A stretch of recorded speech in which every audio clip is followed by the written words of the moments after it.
بسم الاب والابن والروح القدس الان واحد امين. النهارده ميعاد مع سيرة الملاك رفائيل شفيع الحزانة والمرضى والمظلومين والمربوطين برباطات الشيطان. بركة صلواته الملاك ميخائيل مفرح القلوب تكون معاكم ومعانا امين. وعشان النهارده تذكار الملاك رفائيل بركة صلواته قدام ربنا تنفعنا امين. النهارده هنقول ان هو تالت ملاك من رؤساء الملائكة في السماء، ومعنى كلمة الملاك رفائيل هو شفاء الله، وهو اللي رافق طوبيا ورجعه سالما لوالديه بعد رحلة السفر معاه، وعشان كده بيسموه ملاك السلامة لأنه بيروح وبيجي ويبعت الإنسان تاني بخير لأهله.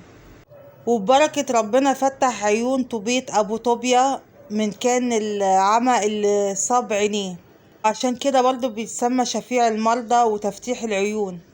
وفرح قلب قديسة سارة بعد ما ملكها الشيطان وفرح قلوبها، فعشان كده اسمه ملاك فرحة القلوب أو مفرح القلوب.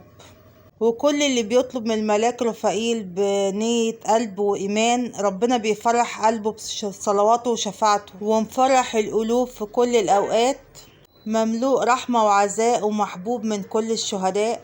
تالت رتب السماء وتفسيره شفاء الله. واسمك رفائيل تشفع لينا للنجاة، القائم في كل جيل وفي طبيط ذلك الزمان. يا من سألت الله تعطيه شفاء وأمان، وأرسلك الرب إليه ففتحت عيون طبيط، وطلبت من الله وحل السلام في البيت ينجينا من مكايد الأعداء.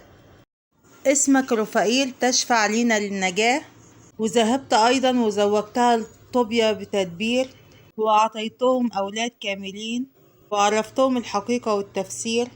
ودايما في كل جيل من آدم إلى اليوم نجد الملاك رفائيل حصن لينا على العموم.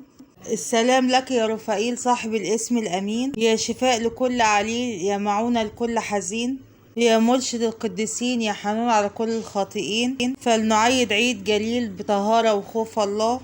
اطلب من إله السماء عن كنيستنا أم الشهداء، وينجيها من مكايد الأعداء ويحفظها فيها إيمان الآباء.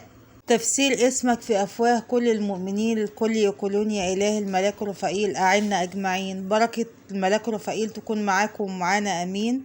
وما تنسوش تشاركوا معانا في قناة نور القديسين. يفرح ربنا دايما يفرح قلوبكم بكل غالي، واذكرونا دايما في صلواتكم. ما تنسوش الاشتراك واللايك عشان قناتنا الصغيرة تكبر بيكوا وليكوا، وادعيلكوا وتدعولي، ويا رب صلاة القديسين والملاك رفائيل تحرس بيوتكم واولادكم واعمالكم دايما يا رب.